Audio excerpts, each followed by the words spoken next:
Berarti papa di surga sudah punya buku harian sebelum kita lahir. Renungkan ayat 16. Nah, padahal semua buku harian itu ditulisnya kapan? Ayo, kapan ditulisnya buku harian itu? Setelah hari itu lewat. Kalau kita buat buku harian harinya belum lewat, itu namanya mengarang. Betul atau tidak? Papa nggak ngarang, saudara. Dia tetapkan hidup kita sejak kita belum lahir. Dia tahu kalau saya menikah, dia tahu istri mana yang cocok buat saya. Milka, terima kasih kalau hari ini kau ingatkan kode. Betul. Saya bangga dan kagum dengan istri saya. Itu orang yang luar biasa. Sampai Bu Milka punya kata gini. Iya Koden, Cik Luis itu kalau ibarat ikan itu nggak punya duri. Itu istilah Jawa. Saya tahu kalau ikan nggak ada durinya, berarti nggak bisa menyakiti. Dia itu istri yang luar biasa. Dia Tuhan tahu. Saya lama sudah tinggal di Amerika, di Eropa, saya sudah punya izin tinggal PR di Australia. Tiba-tiba papa bilang kamu pindah ke Papua. Saya tidak pernah bantah. Itu ketetapannya dalam buku harian yang saya belum lahir. Dia sudah tulis. Maka itu jangan salah menikah. Jangan salah menikah. Kristian kamu berdiri. Nah, saudara ke belakang, Kristian ya. Kristian Wawa, terima kasih, silakan duduk. Tanpa sengaja, saya ketemu dia tahun 96 awal di Biak. Saudara, ceritanya sangat unik. Suatu hari pada bulan Februari, saya lupa tanggal berapa. Saya tuh perlu taksi. Taksi itu angkot kalau di Papua. Saya akan pergi keluar kota. Nah, saya perlunya itu pagi. Nah, sebelumnya saya ketemu seorang sopir taksi. Namanya Hussein. Nah, dengan namanya aja saya tahu bukan Kristen. Nah, baru 2 hari ketemu. Terus saya bilang, mau nggak kamu antar bapak? Tapi jemput jam 5 pagi. Oh ya boleh. Masa ragu-ragu. Baru kenal sekali. Mana mau jam 5 pagi sudah jemput. Ternyata dia datang. Jadi kesempatan agak ngomong jauh karena perginya jauh. Saudara, Tuhan jamah hatinya. Hussein. Oke? Setelah itu saudara, hari itu saya balik lagi ke kota. Hari itu saya mau cukur.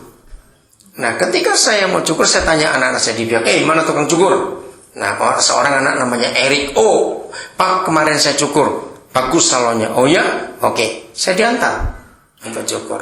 Saya begitu cukur, oh terima kasih Pak Daniel. Begitu cukur, ternyata salonnya yang punya salon bilang, aduh maaf, tukang guntingnya nggak ada. Oh ya sudah, keluar dong ya. Tapi ketika sampai di halaman, Roh Kudus bilang, kamu harus cukur di sini. Oh, saya tahu kalau gitu. Ada maksud Tuhan yang luar biasa nih. Terus saya balik lagi. Ada nggak tukang cukur yang lain? Nggak apa-apa lah. Oh ada, baru belajar. Dia bilang begitu. Nggak apa-apa, rambut cuma sedikit. Saya bilang begitu. Terus tertawa, awas kamu. Nah, saudara dengar. Waktu saya dikeramasin, ya, namanya Ita yang ngeramasin saya. Loh, kayak gitu bapak yang tadi pagi pergi dengan Hussein. Saya ini masih sampo semua, noleh. Kamu siapa? Saya pergi dengan Hussein itu jam 5. Pak, dia pacar saya. Oh iya, saya kenal bapak. Loh kok bisa? Karena waktu saya masih di Manado, bapak sering khotbah di pinggan Matindas, saya ada di situ. Saudara, oh ya, mana itu? Woi, pintar sekali kamu dengerin om ngomong ya. Namamu siapa itu? Nah, itu anak kecil. Itu anak kecil. Kok bisa persis kamu nirukan om? Mana mamanya itu? Bapaknya mana?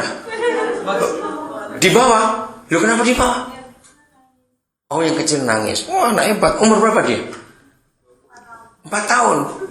Oh, nggak lihat kamu bisa dengerin kamu ya, awas ya. Sambil tiduran, wah itu anak kecil. Wah, kalau saya kok ngajar soal anak kecil lagi hebat lagi. Oke, terima kasih. Saya dapat pelajaran itu.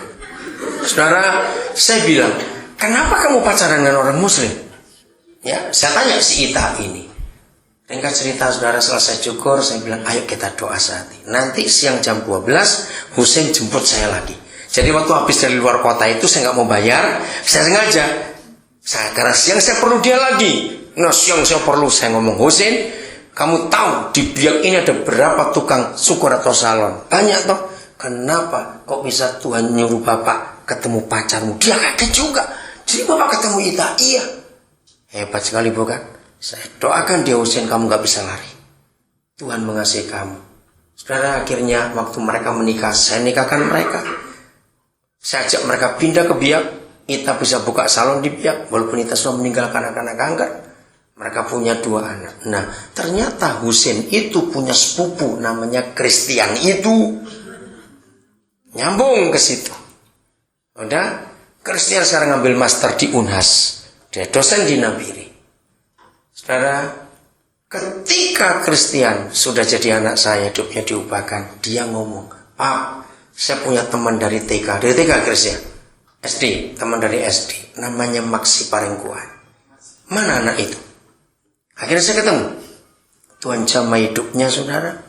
Nah, ringkas cerita, Tuhan tahu. Karena ketetapan Tuhan atas anak ini. Terus begini.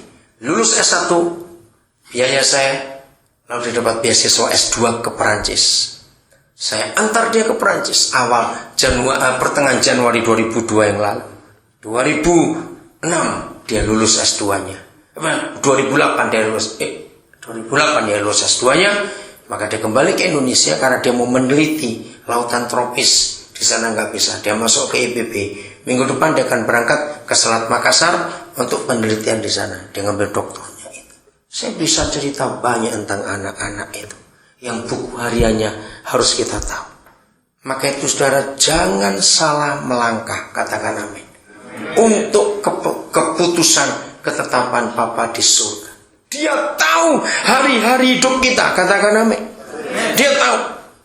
Pak Gembala, Pak Win, terima kasih bisa mengurus anak-anak dari Sumba ini. Luar biasa. Sumba pula yang kita perlu tolong. Bukan uangnya, tapi orang yang bisa merubah pulau itu.